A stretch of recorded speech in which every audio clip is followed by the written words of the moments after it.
balik. Kalau enggak lebih dari 3 hari harus kayak mobil Cina itu garansi yang EV ya, electric vehicle EV itu seumur hidup garansi baterai itu. Tetapi kalau dijual ke orang lain garansinya gugur, misalkan seperti itu. Gak apa-apa itu jaminan bahwa after sales itu menjamin bahwa penjualnya bisa dipercaya. Gitu. Itu pengalaman saya di Telkom. Kami garansi itu kalau bank, layanan bank, ATM, list channel, wifi yang lewat channel-channel Telkom 1 kali 24 jam.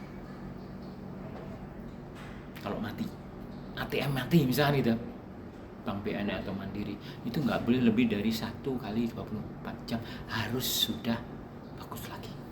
Kalau enggak, biaya bulanannya bayar ke Telkom itu free. Contohnya seperti itu. Kalau TikTok, apapun kontennya, kalau bisa pakai garansi. Kalau misalnya ini Pak, kan dari TikTok ini sendiri udah ada garansinya kan. Sedangkan penjualnya tuh kayak nakal tuh. Apa? Kalau dari penjualnya kayak nakal. Oh, nakal. Nah, garansi kan otomatis kita sebagai pembelinya kan juga bingung. Sedangkan dari nakalnya bentuknya apa? misalnya dia kayak dari saya barangnya udah bagus gini kayak dia tuh nggak mau saya gitu. Ya, itu tadi. Jadi Anda butuh eviden. Butuh bukti bahwa barang yang dikirim oke, diterima juga oke. Evidennya apa? 1, foto. 2, spesifikasi.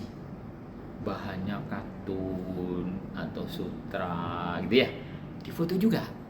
Lebarnya berapa, gitu kan? Panjangnya berapa. Nah, nanti sampai di sana, saat nerima harus difoto. Saat dibongkar harus difoto. Ya. Nah, barangnya cacat enggak bungkusnya? Enggak. Oke, bagus. Semua berdasarkan foto. Tanpa itu enggak bisa diterima komplit. Itu legal. Usahakan legal ya. Jadi secara hukum kuat. Tapi kalau enggak legal, kuat. Misalkan WA aja enggak bisa. Anda dituntut. Itu pentingnya komunikasi dengan pelanggan. Gitu. Ada lagi? Nakal bentuk yang lain. Tapi gini, filosofinya gini deh. Orang jual, deal of business, janji bisnis, itu kan azasnya azas kepercayaan. Ya, kalau kepercayaan terjadi, baru deal. Kalau kepercayaan tidak terjadi, jangan deal. Pasti salah satu akan sakit hati. Gitu. Baik barangnya, pola pembayarannya, waktu pengirimannya. Ya, ini harus betul-betul fix. Makanya saya tadi bilang, trust. Kalau saya nggak percaya sama Queen, nggak mungkin aku di sini jam 10. Saya tinggal. Tapi karena aku percaya, saya tunggu. Ada tamu sebelum Anda datang, tak dulukan. Tapi dia pergi, saya minta sebentar. Contohnya seperti itu. Oke, ada lagi? Mungkin bisa dilanjut Pak. Nah, Jadi sama kayak permasalahan yang tadi kan TikTok, saya angkat itu mengenai kepercayaan kepada penjual juga kan terhadap produk yang dari ulasannya itu bagus, nah nyampainya nih jelek gitu lah. Nah, jadi yang saya angkat dari challenge ini tuh kepercayaan pembeli kepada barang penjual itu Pak. Jadi saya ingin membuat kayak mungkin kayak rank penjual gitu kan, ranking urutannya gitu ya. Jadi penjual ini itu bisa dipercaya ulasannya juga itu asli dan Reviewer. ya. Oke. Jadi saya ingin buat seperti itu. Bagus.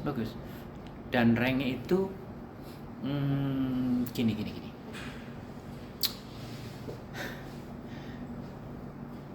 Perrankingan itu berisiko. Ya. Kalau ranking reviewer Anda rendah, mati Anda. Makanya kadang-kadang takut. Penjual itu takut.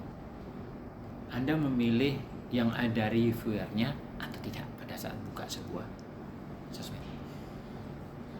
Pasti cari reviewer. Nah, sehingga deal membentuk sebuah sosmed itu harus betul-betul firm. Harus benar. Makanya saya bilang selalu ke mahasiswa saya, Anda tidak boleh bersosmed itu sakarpe dewi. Nggak boleh main-main. Sosmed itu serius. Anda nanti, kalau saya penguji ya, karena dulu saya penguji di Telkom, itu saya tracing sosmed Anda, saya tracing. Sekali saya tracing sosmed Anda nggak bagus, nggak saya terima. Make sense nggak? Ya, karena dengan tracing itu tulisan Anda itu nggak pernah terhapus di sosmed itu. Hati-hati ngisi sosmed, itu pentingnya. Saya wanti-wanti anak-anak itu, kamu pintar pun kalau sosmedmu jelek, saya minta akunmu, saya tracing akunmu, kena kamu. Karena itu menghapusnya susah, sehingga kejujuran nomor 1. Gitu. Ya, oke. Lagi? Mungkin dari saya juga kurang lebih sama Bapak dengan kasusnya anak-anak, yaitu mengenai penipuan barang ya. Jadi saya ingin membuat aplikasi tentang meningkatnya kasus penipuan dan kurangnya pengalaman pengguna menggunakan UX yang optimal terutama bagi pengguna Gen Z yang berumur sekitar 18-25 tahun, yaitu dengan menambahkan sistem verifikasi seller dengan analisis dokumen secara real time dan mendeteksi dokumen itu palsu apa enggak pada website TikTok Shop itu sendiri. Itu macam-macam ya, tapi bagus. Gini. Hampir semua ya. Kalau Anda membuat verifikasi itu harus tersegmentasi. Basisnya apa? 1, usia. Misalkan gitu ya. Berapa tadi? 18-25 tahun. Oke, 18. Anda tahu gendernya? Harus tahu gendernya. 1, usia. 2, gender. 3, pendidikan. 4, asal usul. Karena banyak asal usul itu ada. Anda percaya dengan ini nggak? Budaya. Ya, ada budaya-budaya di daerah-daerah tertentu itu menurut dia biasa. Tapi ada daerah-daerah lain itu nggak biasa. Sehingga kalau sosmed itu kan istilahnya nggak mungkin bisa dijadikan standar. Ya, mungkin jawaban orang Bali dengan jawaban orang Madura dan orang Jawa beda, walaupun tujuannya sama. Sehingga Anda harus segmented. Ya, baik usia, kemudian asal usul, gender laki atau perempuan. Syukur-syukur kita pendidikannya tahu, ya, untuk mengurangi penipuan tadi, gitu. Syukur-syukur Anda punya data order dia selama ini. Order dia kemana? Contoh, pasti ada tracingnya ya. Saat Anda biasa beli di Shopee, pasti tahu-tahu muncul nomor Anda ya, akun Anda ya, pada saat Anda ngeklik situ kan. Story tracing itu penting, dan itu ternyata dilakukan oleh Amerika. Dan ini pengalaman pribadi saya saat saya kuliah di sana tahun 92. 97 saya masuk lagi ke Amerika dari lewat East Coast, pantai timur. 92 saya dari pantai barat, West Coast, lewat Los Angeles. 97 saya lewat New York, Washington. Data saya itu ada. Coba, kalau aku melakukan kesalahan kan pasti muncul data saya di situ. Di FBI ada data saya. Nama ini pernah masuk ke Amerika, kuliah di sini, tahun sekian, tanggal sekian, tepat tinggal di mana, itu ada. Nah, dengan itu Anda punya data pelanggan tadi untuk tracing itu. Makanya dia rata-rata penjual sekarang berani COD kan? Iya. Karena itu tadi, dia sudah mengsegmentasi. Oh, kalau Queen bisa dipercaya, Intan bisa dipercaya, dia berani. Tapi sekali cacat, seumur hidup Anda akan diblok. Contoh yang paling gampang apa? Kredit card. Sekali Anda bohong, BI blok. Dasarnya apa? KTP. Tapi ya itu tadi, jangan ngeluarin nomor KTP ya. Hati-hati, itu dipegang kuat-kuat. Jangan sembarangan kan, mulai karena itu dipakai online habis Anda. Gitu. Segmentasi cara itu. Awal 2019 saya pakai segmentasi itu di sini. Admisi. Makanya saya pakai Instagram. Kalau Facebook itu untuk orang-orang tua. Instagram sama link itu anak-anak muda. Usianya juga khusus. Ya, saya join sama Telkomsel, ngambil nomor-nomor di sekitar radius 5 kilo dari kota ini. Itu kita blast.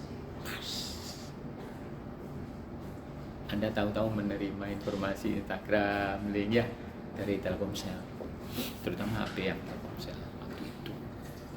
Dalam perkembangannya macam-macam sekarang. Gitu. Ada lagi? Monggo. Apa-apa kita diskusi aja main. Ojo serius-serius rek, santai. Apa ya? Aku duwe apa iki?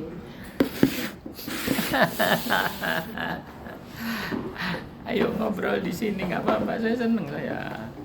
Ya, nih, ayo apa ini? Kadang-kadang gini-gini dibawain anak-anak loh, dia aku sendiri nggak masak sendiri. Sama aku nang Malang, itu baik. Nih, hati punya nih. Ayo deh, Pin, ambil Pin. Apa-apa. Anggap wes anakku dewi. Loh, dosenmu itu seusia anakku yang nomor 1. Dosenmu loh. Coba situ. Abdul macam mana sih Pak? Nah, duduknya di depan sini. Itu seusia anak saya yang pertama, yang kembar. Anak saya kembar. Itu dari situ. Terus Pak Anu ngajar, Pak Dumi. Pak Dumi itu semester 1. Semester 1. Oh. Sekelas sama anakku itu di ITS Teknik Industri. Sekarang ngambil S3 loh. Makanya jenengan bisa anggap putuku lah yo. Ayo, apa lagi? Baik, mungkin dari saya sendiri sama seperti teman-teman Pak mengenai kepercayaan pelanggan. Tapi saya lebih menekankan dalam pengambilan keputusan pembelian barang. Jadi banyak pengguna ini kesulitan dalam menemukan barang. Sebentar, pengguna, pembeli, ya. user. User. Oke. Nah, jadi banyak user ini yang mengalami kesulitan dalam memilih produk. Jadi mereka itu bingung, kayak bisa nggak sih dicoba dulu gitu ya kan? Oh, I see. Jadi di sini saya ingin mengadakan AR atau augmented realistic. Jadi di situ nanti bakalan memberikan pengalaman yang lebih realistis. Jadi itu dapat meningkatkan kepercayaan user dan juga mengurangi refund barang, pengembalian barang. Itu saja sih Pak dari saya. Itu betul. Itu terjadi di Amerika tahun 92. Ya, augmented reality. Jadi mereka di websitenya nyiapin itu. Ya. Bisa diputar-putar ya. Bisa, kemudian ukurannya juga pasti. Jangan dikira sana juga jujur loh. Di Amerika yang bohong juga banyak.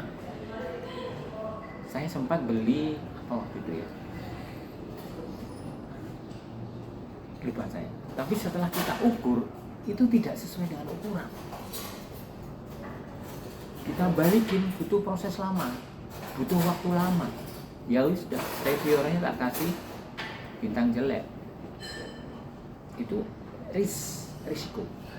Nah, untuk mengurangi itu antara yang di web dengan reality harus sama. Syukur-syukur Anda punya showcase. Yang beli orang Balikpapan misalkan, beli Anda di Jawa Timur, Anda punya showcase di Balikpapan, kerjasama dengan pihak-pihak tertentu, itu lebih bagus. Contoh, tetangga saya, dia itu impor sepatu. Impor sepatu, masih bujang seperti Anda, anak UB, jurusan ekonomi. Dia impor sepatu khusus Adidas. Harganya mahal, ya, di atas 2 juta. Terus gimana caranya? Kan nggak mungkin nyoba ya. Nah, dia membandingkan ukuran Eropa, ukuran Amerika, ukuran Indonesia. Sepatu kan beda-beda tuh. Nah, itu dituliskan di situ. Gitu. Ya. Dan mereka kalau produk pabrik resmi, ukurannya standar. Kalau ukuran Amerika ya Amerika, ukuran Eropa ya Eropa, ukuran Indonesia ya Indonesia. 42-nya Eropa dengan 42-nya Indonesia beda loh. Gitu maksud saya. Dan itu harus dicantumkan. Ada istilahnya spesifikasi. Nah, di IR-nya harus dicantumkan spesifikasi. Kebetulan saya udah bekerja kurang lebih hampir 30 tahun. Saya bekerja di spesifikasi itu kurang lebih 20 tahun.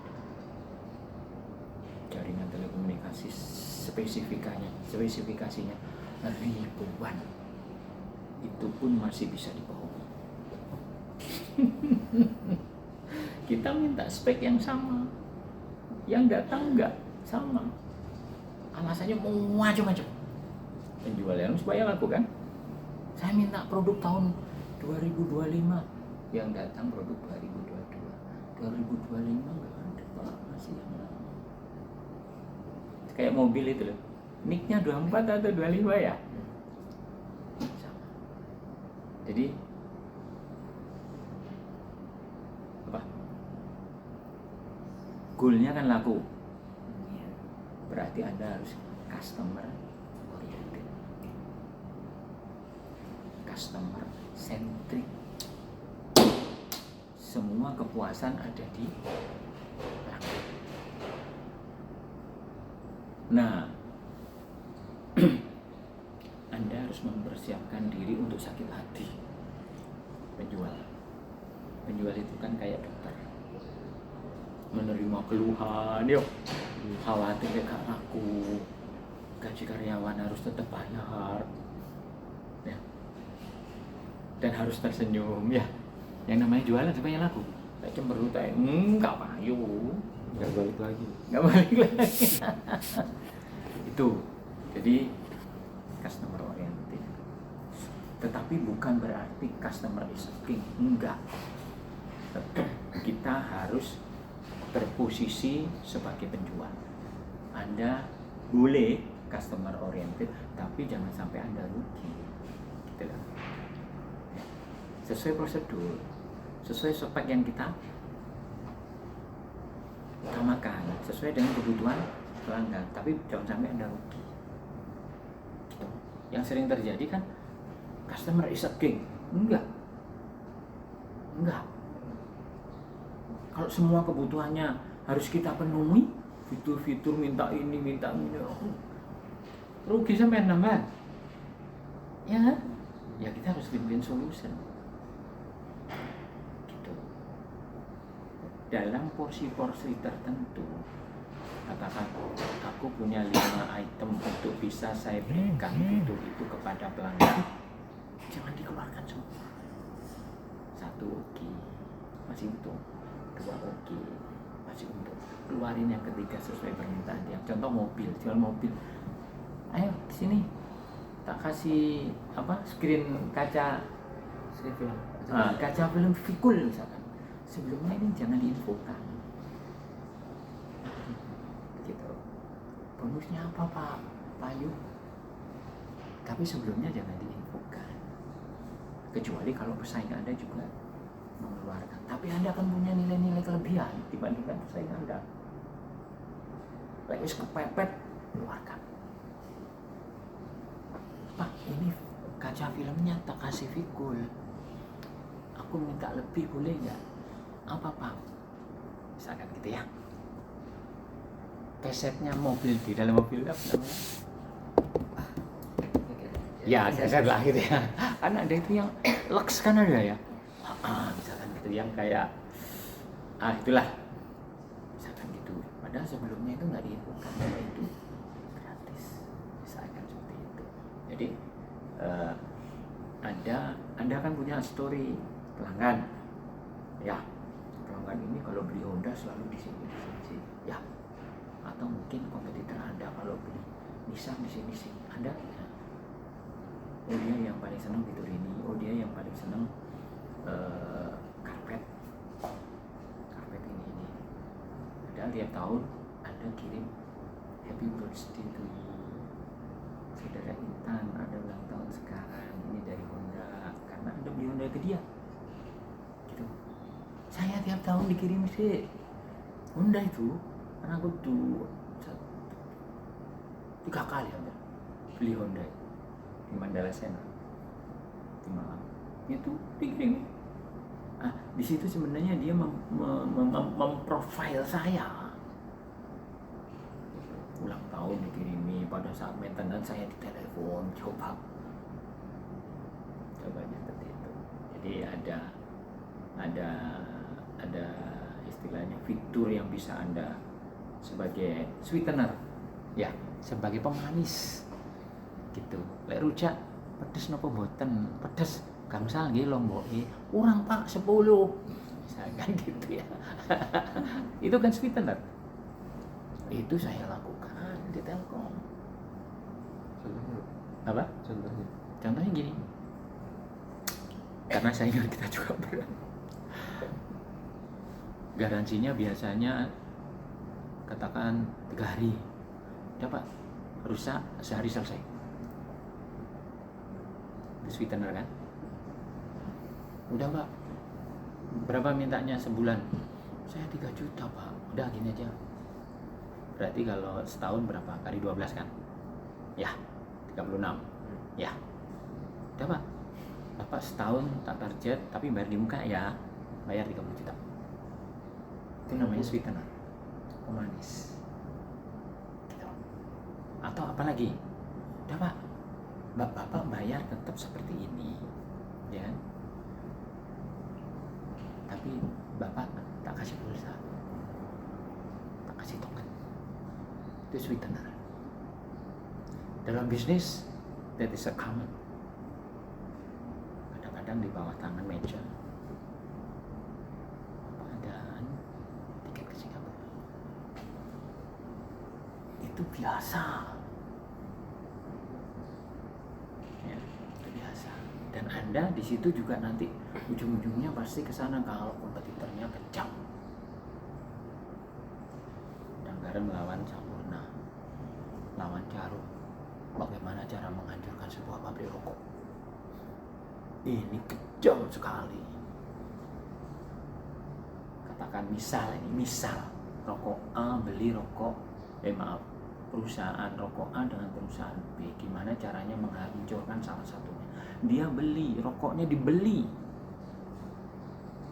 Misalkan 2 trailer dibeli. katakan gudang garam, beli rokoknya Sampurna atau Jarum, disimpan di dalam waktu 1 tahun, rusak kan dia, terus dilempar ke pasar diam-diam. Yang sudah perokok sejati, waduh perokok sejati, tapi aja merokok dirokok kan rasanya beda. Pada saat rasa beda, dia akhirnya nggak beli rokok itu. Masuklah rokok gudang garam, coba sih rokok gudang garam, oh enak dibandingkan, mati.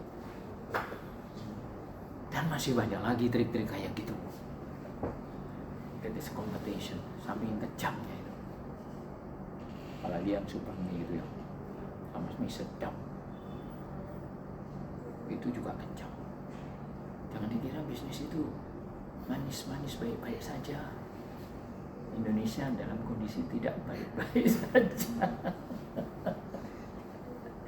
Itu kalau contoh apa istilahnya sweetener. Dan masih banyak lagi. Contoh sweetener lain. Moga-moga ini nanti terjadi di sini. Moga-moga ya, tapi aku nggak yakin karena kosnya gede. Tahun 91-92, Telio itu buka kampus dan kasih beasiswa dan ikatan dinas kerja di Telkom. Setelah lulus, yang lulusannya baik langsung disekolahkan S2 ke luar negeri, itu pun dibiayai Telkom. Yang MIT setelah pulang di Telkom, yang nilainya bagus sekolah lagi S3. Dari 92, seingat saya itu 3 tahun, 91, 92, 93 itu beasiswa. ITB, ITS, UGM, mahasiswanya bedol deso pindah ke Telio semua, jebret. Anda bisa bayangin. Setelah itu nggak ada sampai sekarang. Kita, nah, karena kosnya gede, biayanya besar. Nah, rencana kita mau buka itu lagi. Tapi untuk 4 lokasi, Bandung, Jakarta, Purwokerto, Surabaya. Karena kita membutuhkan sweetener baru. Karena apa? Industri sudah berubah, teknologi sudah berubah, persaingan juga makin ketat. Gen itu, dengan gen apa sih ya? Sekarang gen apa? Juga karakternya sudah berubah, struktur bisnis juga berubah. Anak-anak sekarang kalau kerja di kantoran nggak mau, pengennya freelance. Tapi skillnya belum support, nah kan repot. Kuasai AI ya, 1, 2, 3, 4, 5, 6. Janji kuasai AI ya. Nanti kalau aku sudah tua udah pensiun, saya lihat Anda sukses di AI. Karena AI itu berkembang. Kuasai sejak dini. Kalau saya sudah nggak mau pelajari, karena aku ada bisnis lain yang sementara masih merhambat naik. Apalagi kondisi sekarang. Mau beli emas, mau beli Bitcoin, currency, valuta asing, total. Sekarang lagi apa? Lihat itu bisnisnya Timothy sama Chin.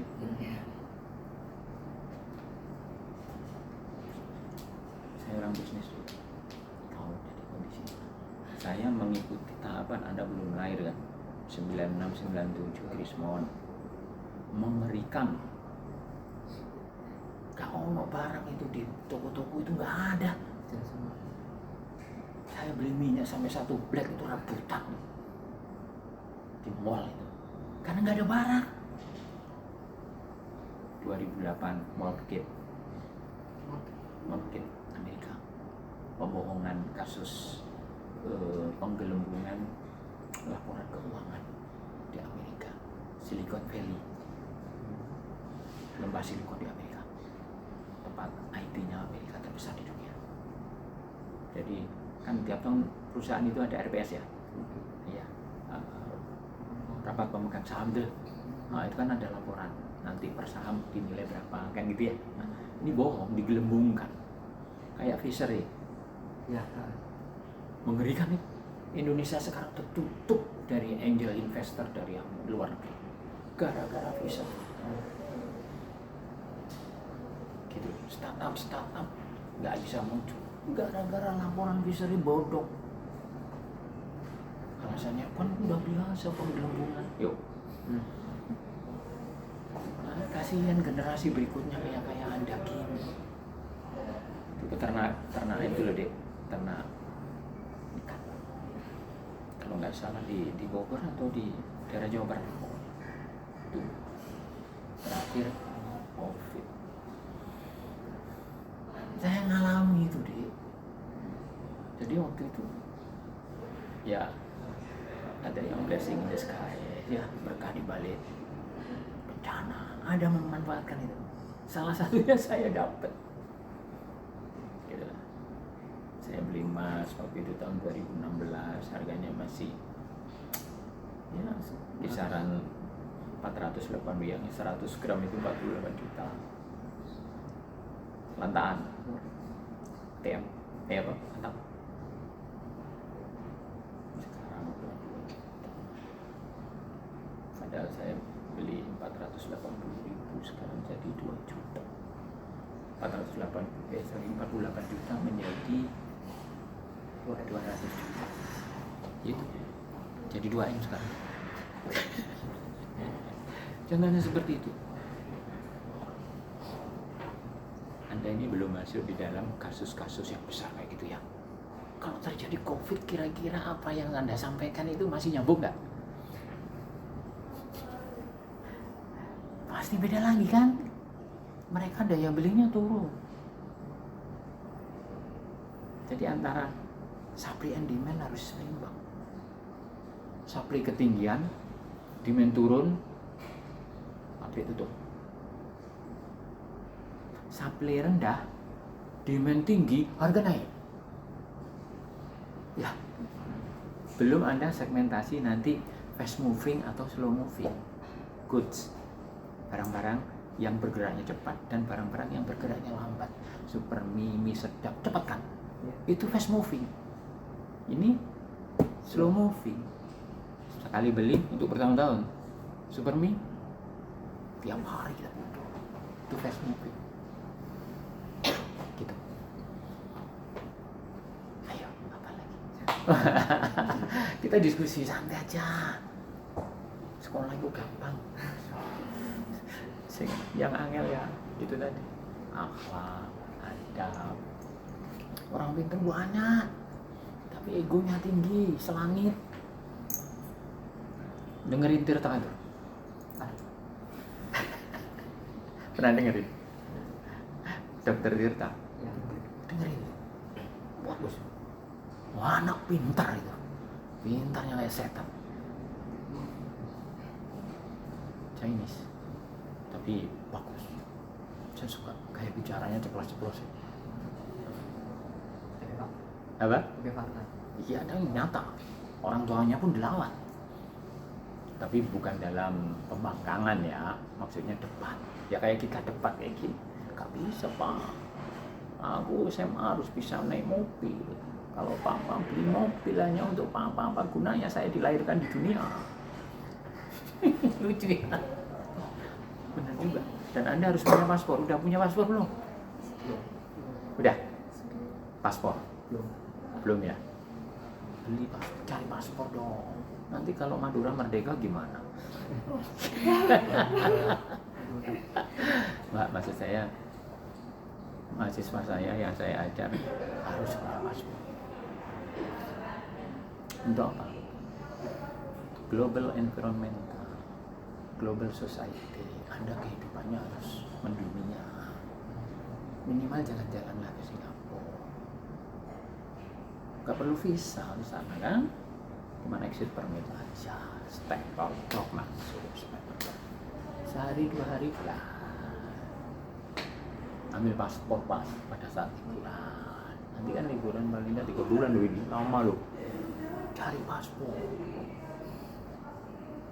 Saya menginspire mahasiswa saya begitu. Bukannya apa? Anda mau nggak mau, dipaksa nggak dipaksa, tetap hidup global. Iya kan? Tahu-tahu suamimu orang Arab Saudi. Jodoh kan? Anak saya, suaminya orang Inggris coba dari Telgu, dari komputer Telgu Bandung, terus ngambil S2 di Inggris, dapat beasiswa, sekarang S3 beasiswa di Groningen, dapat suami orang Inggris. Coba kalau nggak ada paspor gimana? Yang kedua bahasa Inggris, jadi kuatin di situ, kuatin, karena itu pintu masuk. TOEFL minimal. Queen berapa TOEFL-nya? Pernah ikut? Belum. Berapa? Belum pernah pakai. ikut. Belajarnya di YouTube banyak banget itu. Ya. Atau apa? Selain TOEFL di sana apa? Ya. Kalau di Inggris itu bukan TOEFL, TOEIC atau apa satunya? Kalau TOEFL biasanya Amerika sama Asia. Kalau kalau Inggris sama Eropa itu pakai IELTS. Misalkan IELTS harus di atas 6. Anak saya 7 diterima di perguruan tinggi di Inggris. Coba saya nggak ngerti, tahu-tahu minta sekolah ke sana. Coba bingung juga cari duitnya. Nggak, maksud saya di sana banyak beasiswa. Anda harus hidup global. Ngapain tinggal di rumah kangen ibu ayo bolak-balik? Hah? Surabaya, adik Intan? Sidoarjo, adik. Medan mana? Medan Di mana? di Helvetia. Oh iya, dia. Aku sukanya ke Ucok aja sih. Oh, Cok Durian ya. Itu dekat Universitas Sumatera Utara. Iya, USU. Iya, USU. Teman kerja saya banyak yang dari USU. Kok jauh-jauh dari sana ke sini? Tadinya saya di Bandung, Pak, tapi karena kurang relate sama jurusan yang saya ambil, saya di sana masuk teknik elektro. Sedangkan saya dari IPS SMA-nya. Oh, Menurut saya kurang relate. di bawah MGTI kan sekarang ya, Tel. Iya. Kita bagus. Kalau di Surabaya, Kalimantan mana? Utara. Balikpapan. Nunukan. Wush, Kaltara ya? Baru merdeka ya? Istilahnya provinsi Kalimantan Utara, Kaltara ya. Apalagi baru. Anda bisa jadi pionir di sana. Cepat sekolah, pulang laporan sama gubernur. Ini aku udah dapat S3, aku pengen kerja di sini. Bapak bisa kasih apa? Saya putra daerah.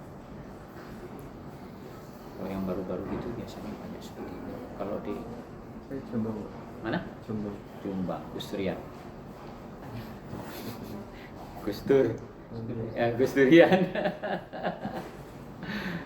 Jombang. Iya. Oke. Ada lagi? Saya Menyita waktu Anda, oke? mungkin sama kurang lebih sama kayak teman-teman ini saya lihat lebih ke peraturannya sih Pak. Oke. Kan kebanyakan customer mau mengajukan prosedur untuk mengembalikan barang itu sering dipersulit, bahkan jika itu sudah selesai itu di ACC-nya itu lama, bahkan tidak ter-ACC. Peraturannya Indonesia paling lemah di peraturan. AI sampai sekarang kode etiknya tidak ada. Aku ngajar etika yang AI loh deh. Gak ada. Ini udah ada ujian barusan tadi ngobrol. Kaget juga saya. Dan AI baru pertama diajarkan di kita. Etikanya ya. Kalau AI-nya udah lama.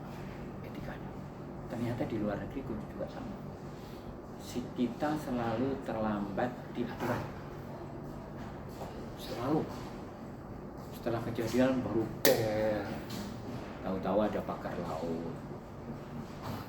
Ya, padahal itu menyangkut hajat hidup orang banyak kan. Harusnya kan nggak diberikan kepada perseorangan. Gitu. Aturannya nggak ada itu jual laut. Berarti aku bisa jual beli laut toh. Gitu. Sama di sini. katakan aturan sosmed yang mengikat maksudnya. Jadi mengikat itu mengamankan penjual dan mengamankan pembeli atau user. Anda harus bikin kesepakatan apapun bentuknya, mau MOU, Memorandum of Understanding, ya, atau katakan apa, kerjasama. Dalam artian ini saya jual seharganya sekian, dalam kondisi seperti ini, seperti ini, seperti ini. Secara aturan yang mengikat Bapak, misalkan pembeli ya, yang mengikat pembeli sesuai dengan yang diberikan oleh penjual, dia harus patuh. Katakan apa? Anda bisa komplain 3 kali 24 jam aturannya, dia harus penuhi. Ternyata benar, ternyata barangnya dibalikkan 2 kali 24 jam. Oke, memenuhi kan?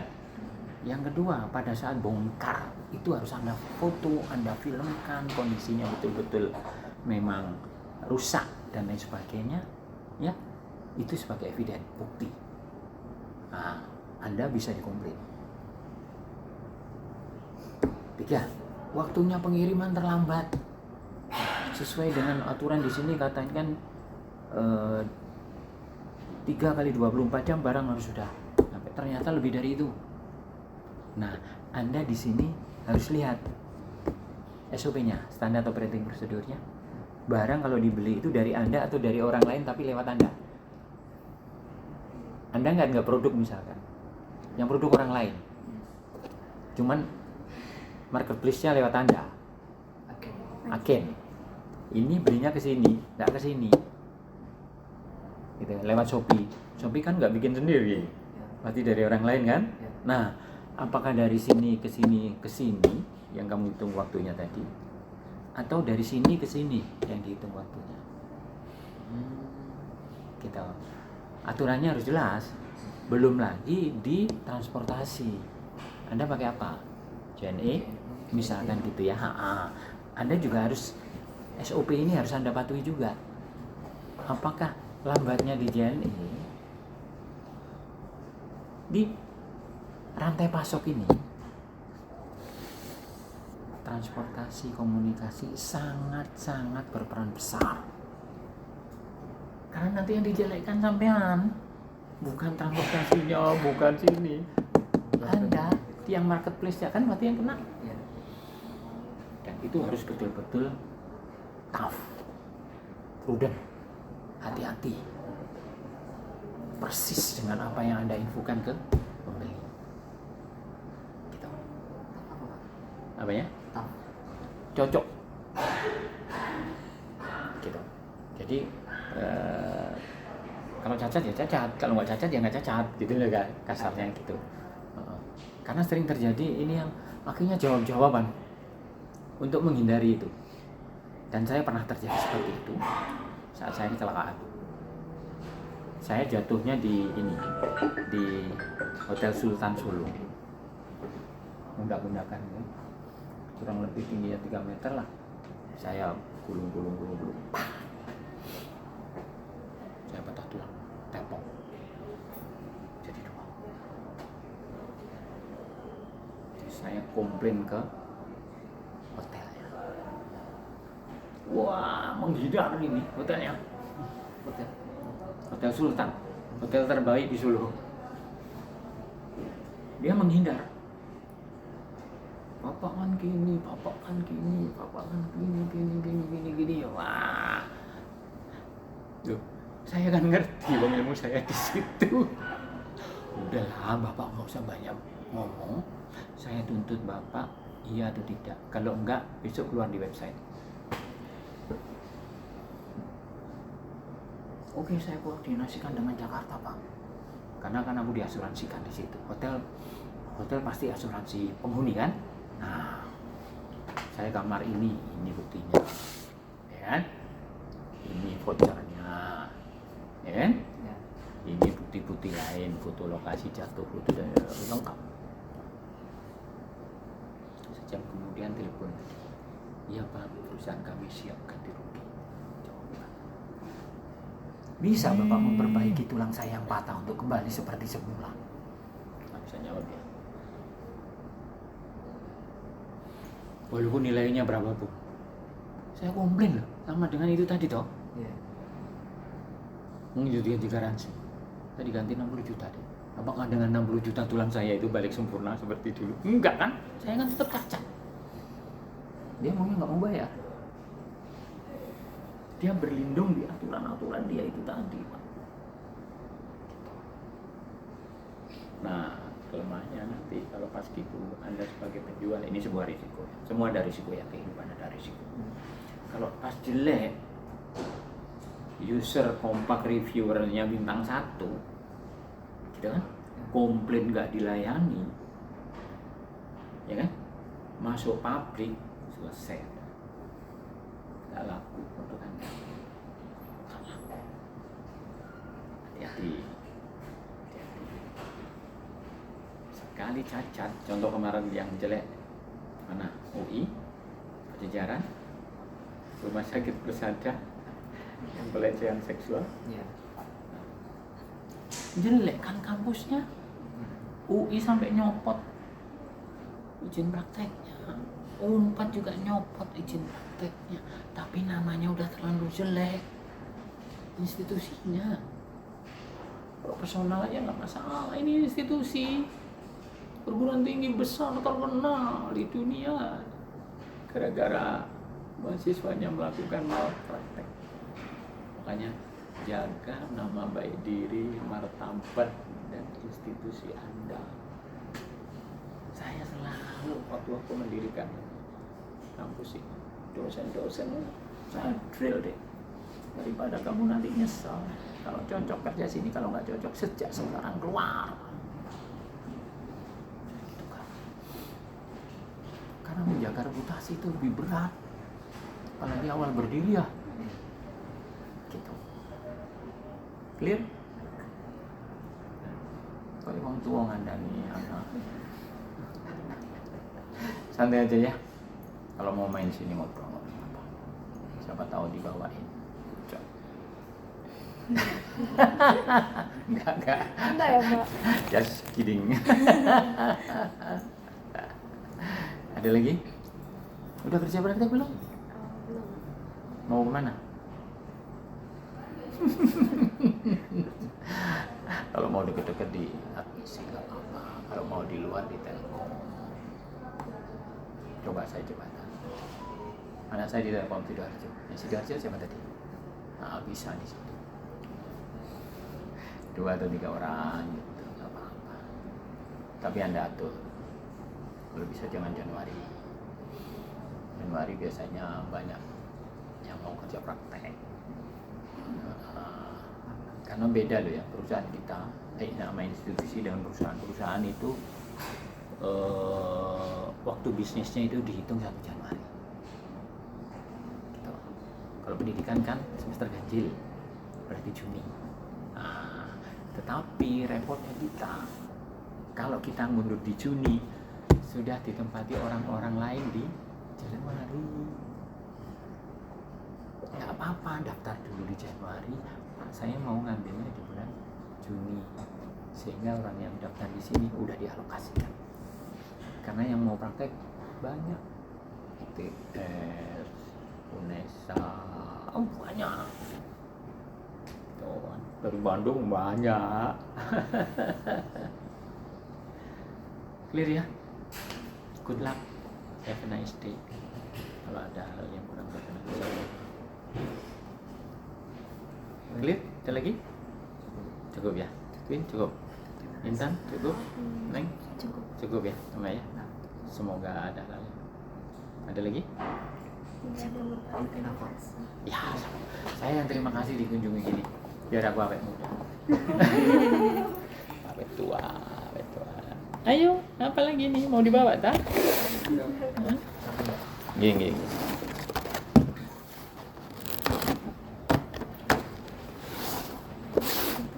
Mau foto bersama? Evident. Gantian. Ya, aku. di sini atau di depan situ juga bagus. Oh iya, di depan situ aja Pak. Di depannya Kalau lift boleh. ya. Oh iya iya iya.